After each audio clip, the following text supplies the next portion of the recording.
A'udzu billahi minasyaitonir rajim. Bismillahirrahmanirrahim. Alhamdulillahi wa bihi nasta'in. Assalamualaikum warahmatullahi wabarakatuh. Today is a very important day because I will be launching my latest book entitled Bangsamoro and the World, Past and Present. I will be discussing to you here the different parts of the book and why is it that I came up with the idea of writing this important book, which is informative. I explained here the ups and downs of Sultanate system or the Sultanates in different periods of history. But before that, let me discuss to you uh, the meaning of Bangsamoro. The Bangsamoro has three meanings. The first one is region, the second one is people, and the third one is government. It is used as the region, such as when we say that uh, the Bangsamoro are the Bangsamoro people are living in the Bangsamoro region. So in that case, Bangsamoro is treated as place. Bangsamoro also means Muslims in Mindanao or Moro people, and it is also the government of the Moro people or the BARM as we have today.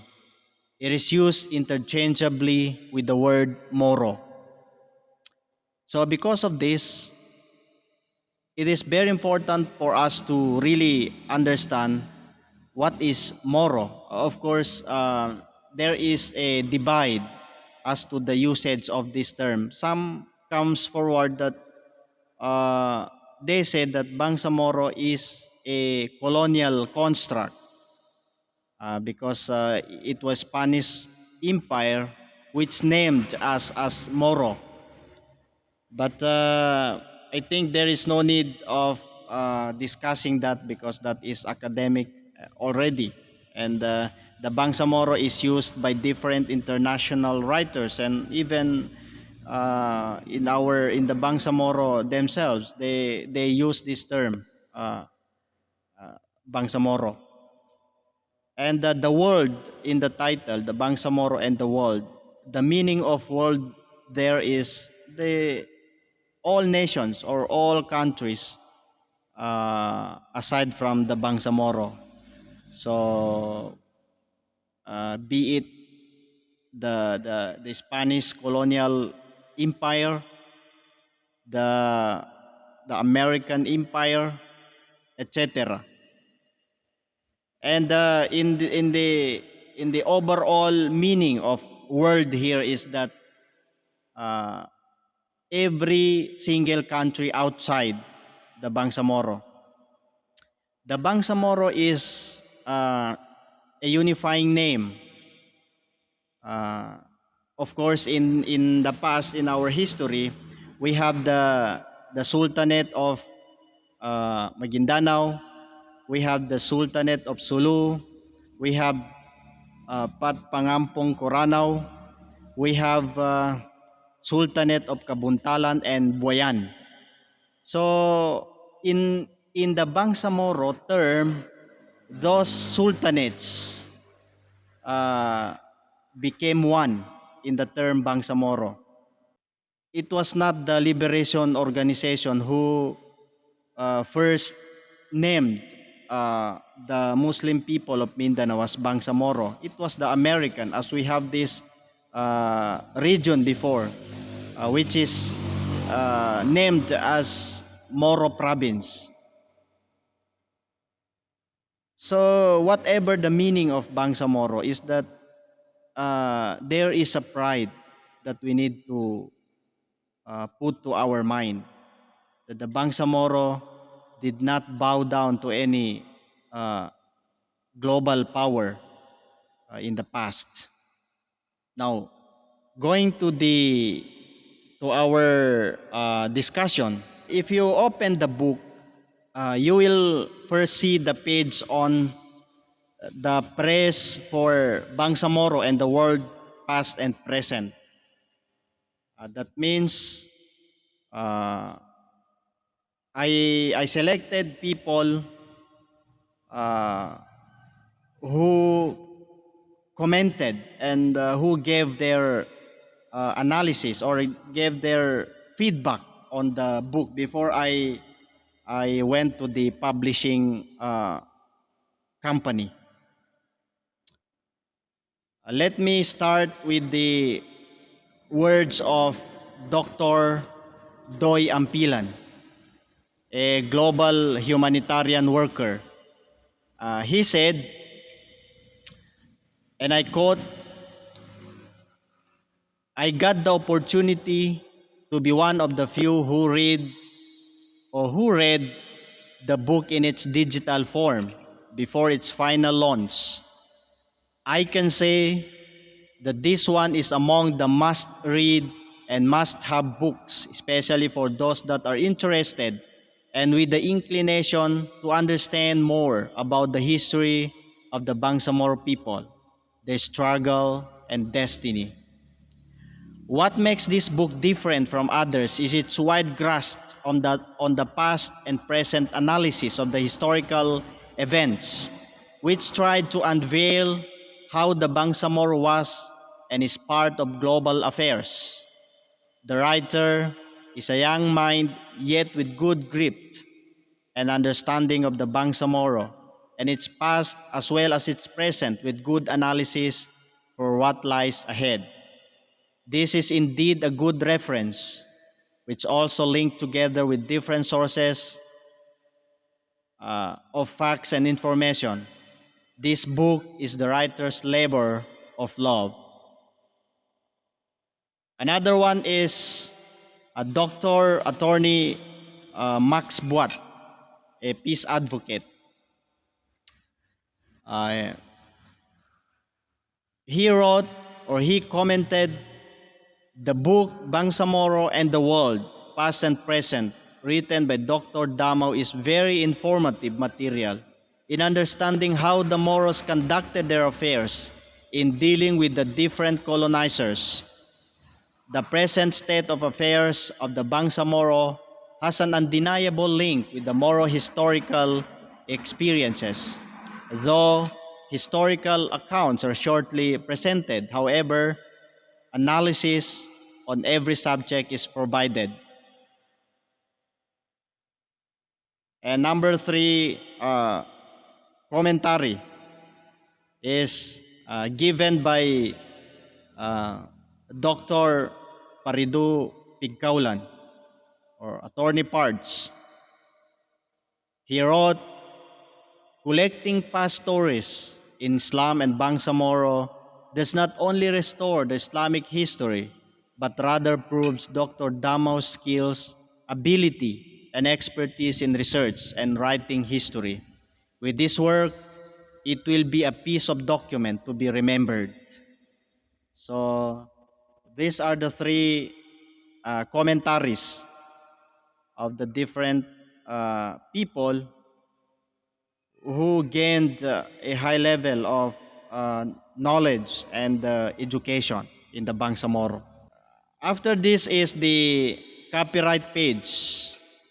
Of course, the picture, the cover photo, or the cover design was taken from wikimedia.org. Next is dedication. After the copyright page, you will see when you turn the page, you will see dedication. Of course, this is just a dedication to my loved ones, to my family. Uh, I dedicated this book to my father and mother, my wife, Hassan and Altahira, my two kids. And of course, we have the table of contents. The first one is the prologue, and I I divided the book into four parts. Under part one, we have two chapters, and so on and so forth. On the part one has been talking about before the coming of European empires, and we have the chapter one, pre-colonial Southeast Asia, and the chapter two is talking about the coming of European powers.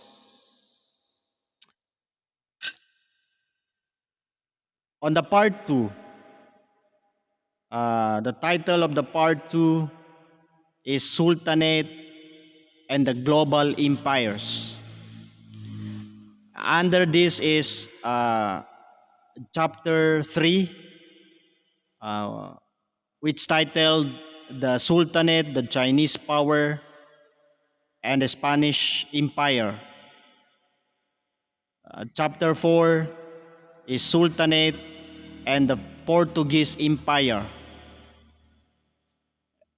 Chapter 5 is Sultanate and the British Empire. Chapter 6 is Sultanate and the Netherlands. Chapter 7 is Sultanate and the French Empire. Chapter 8 is Sultanate and the German Empire. Chapter 9 is Sultanate and the Austrian Empire. Number 10 is Sultanate and the Belgian Empire. Chapter 11 is Sultanate and the Italian Empire. 11 or 12 is Sultanate and the American Empire. Uh, Chapter 13 is Sultanate and the Japanese Empire. So that's the part 2. On the part 3, Bangsamoro and the politics of Southeast Asia.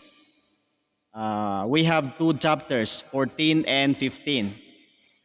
Chapter 14 is Philippine Republic and the Bangsamoro. And the chapter 15 is the Indo-Pacific region in post-American world and the Bangsamoro. So that's the part 3. On the part 4, Bangsamoro in post-revolution. We have only the last chapter, chapter 16. The title is Post-Revolution Period and the Reshaping of Southeast Asia. So those are the contents of the different chapters, the four chapters. And after this, we have the epilogue, the glossary, the abbreviations, uh, bibliography, acknowledgement, uh, the part of about the author, other books by the author, and finally connect with the author. So those are the contents of the book. So why is it that what really the what's really the content, and why is it that I came up with this book? The reason is that I have been getting the history of the Muslims in Mindanao down to brass tacks since my high school years. I read limited and yet basic books relating their bravery and daring military exploits and defenses. Of course, a dictionary was my comrade while reading. I heard my mother telling me that had it not been the bravery of our forefathers in fighting against the Spaniards, we would have been Christianized. I was in a brown study chewing the cud. As you may know, Muslims in Mindanao, then Moros, fought for liberty and freedom. Aside from reading, I used to attend symposiums discussing Bangsamoro history. Usually, the speakers were activists and revolutionaries. The reason why they discuss the bravery of the Moros is to instill energy and hope that someday Bangsamoro could govern itself and be free from the Philippine government. In college years, I had the time to read even more books. Though studying education course, my inclination was discovering the history of Bangsamoro. We had access to a few books this time, prodding my willingness to read and explore. Listening from the perspective of other Moro revolutionaries, I was convinced that the Bangsamoro was a Cinderella. When I took my Master of Arts in Peace and Development at Notre Dame University, my world was widened as far as Bangsamoro history and peace processes are concerned. There were many books available in Notre Dame University library. In addition, during my studies, the information age was on its peak that I could access numerous books on the internet. Writing a book is one of my dreams in life, especially with Bangsamoro content and theme. After I had finished writing my previous books, I told myself that the next project would be on Bangsamoro and the world, detailing the relationship between the Bangsamoro and the empires during the colonial era. I have to discuss how the Bangsamoro portray itself in wartime and peacetime. I found out that the relationship between the Bangsamoro and the colonial masters during the heyday of colonialism, starting when Magellan landed in the Philippines, was dominated by war and conflict. The Spanish Empire invaded all the existing sultanates in Mindanao. Sultanate and Spanish Empire were at odds, and that there were occasional conflicts and wars until the coming of the Americans.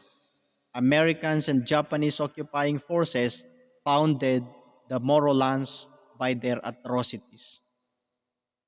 The other foreign invaders were not that tough and atrocious, unlike those of Spaniards, Americans, and Japanese. They were the likes of the Dutch, Portuguese, Austrian, Belgian, Italian, and British. The relations between the Sultanate and these foreigners were characterized by trade and business. The edge of colonialism led to the rise of many nation states around the world. For instance, Philippine Republic was inaugurated in 1946, leaving the Bangsamoro behind. United States bestowed the independence of the Philippines, incorporating Mindanao without undergoing any legal process. So post-colonialism is concerned with both how European powers conquered and controlled ASEAN, African, and American cultures, and how these groups have since responded to and resisted those intrusions. In 1945, United Nations was created to ensure peaceful world in the future. It becomes a venue for discussing the situation of the world. True to its mission, there was no worldwide war after the establishment of the UN. United States of America turned into a heavyweight. It policed the entire world. It is also influenced the international system. It led the rules-based international order. The international system could not allow invasion of the existing country without any legitimate reason as the unchallenged power. America is like a knife through butter. It influenced the international order by using World Bank and International Monetary Fund. It means the most important strategy and that it is akin to a former colonialism and imperialism is granting aid and assistance to the poor countries. Official development assistance is given not for free. Only 25% is grant, while 75% is a debt to be paid by the debtor country. This debt has been or has big interest that possibly cannot be repaid by the debtor. Moreover, the rich country would be very happy if the debtor could not pay for it because it is tantamount to surrendering its sovereignty. I mentioned in my book In Search of Independence from the Moro Revolt to the remaking of Bangsamoro that over the past 50 years rich nations have given 1 trillion US dollar in aid to poor ones.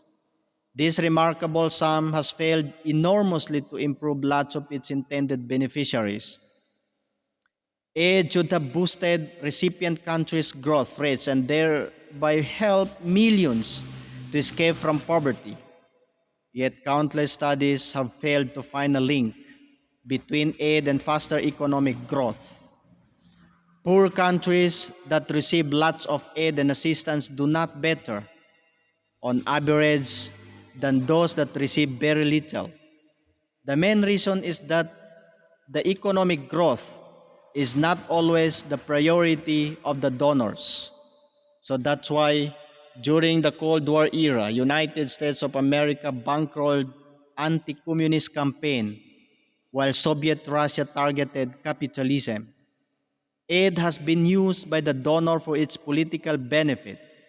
If managed well, World Bank estimated that $10 billion aid could lift 25 million people a year out of poverty. Unfortunately, aid is not managed well. If the government is bad, donors' fund may be spent on shopping trips to London or New York. I write these book, because I want to point out that the big powers have always been busy in economic, political, and military competition. European countries during the age of colonialism were able to secure and colonize dozens of countries in Africa, Asia, and Americas using violent means, while in the present, the same European countries plus America and other powers in Asia are busy in economic competition and that they colonize the poor and weak countries using peaceful means, namely aid and assistance. At the heart of this discussion is the experience of the Bangsamoro from the period of colonialism to post-colonialism. It also gives details on its relationship with the above-mentioned European powers. Bangsamoro has experienced the hardship brought about by the colonial subjugation and imperialism. It asserts its right to self-rule till the cows come home. In Chapter 1, I discuss the pre-colonial Southeast Asia, the period when the exploration and colonialism were not even an idea. I briefly narrate the previous empires before the coming of Islam in the region and the setting when Islam arrived. This is the period of history when sultanates alongside other empires such as Majapahit and other old ones had been on the rise with their respective territories.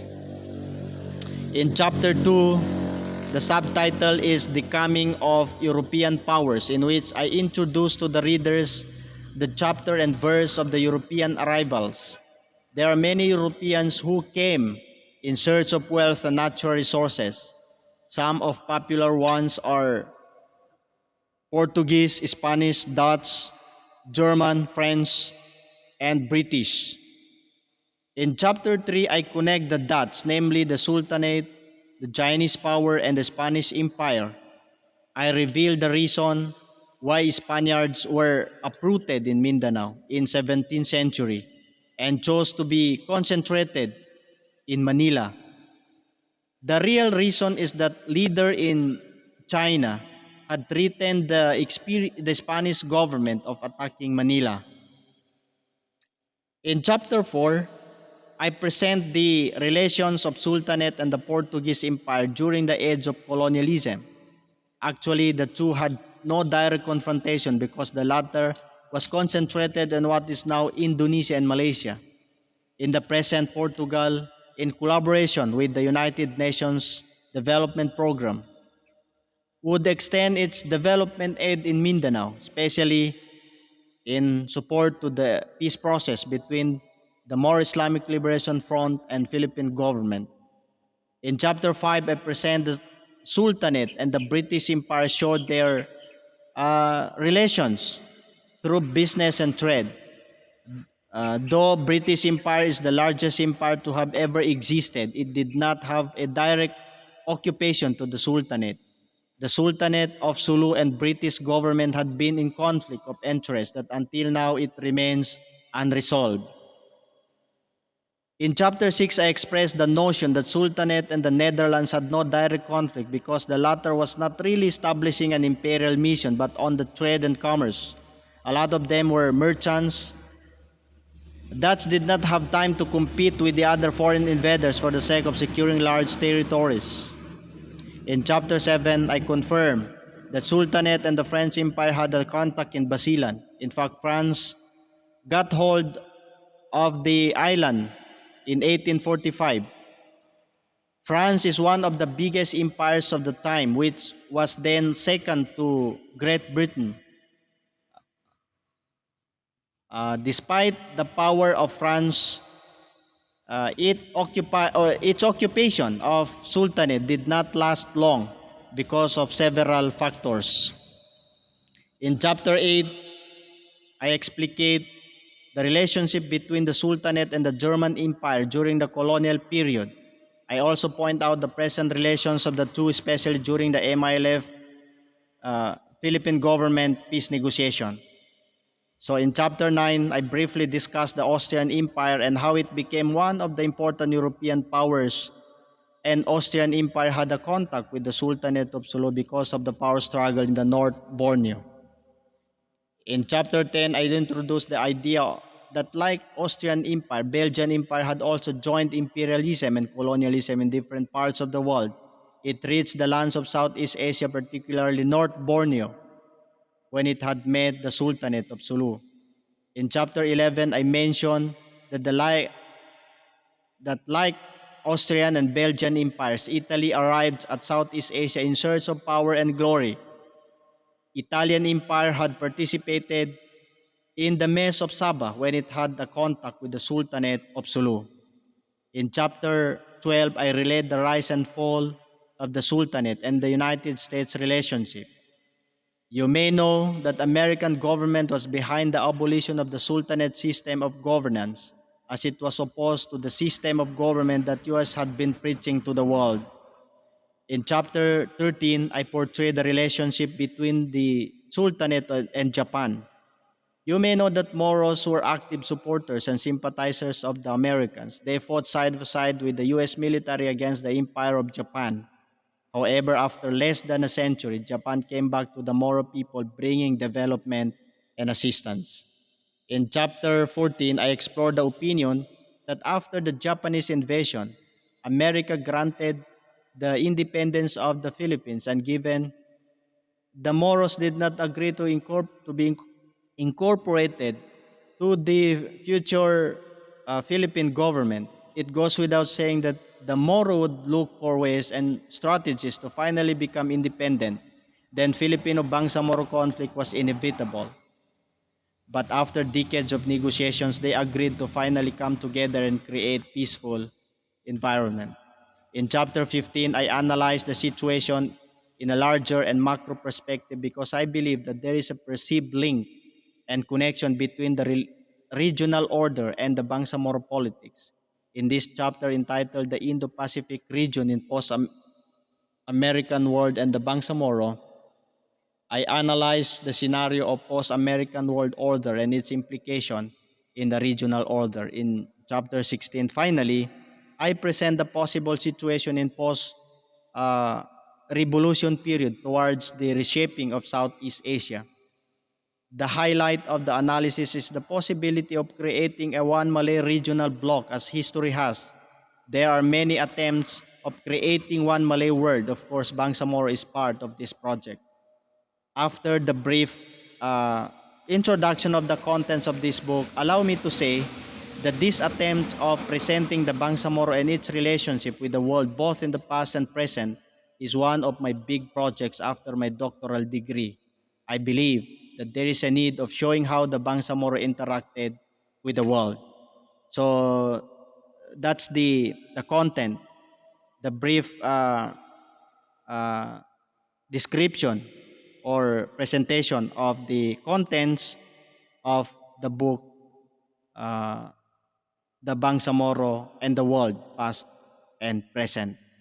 If you want to explore this book, uh, you may contact me directly. So thank you so much. Assalamualaikum warahmatullahi wabarakatuh.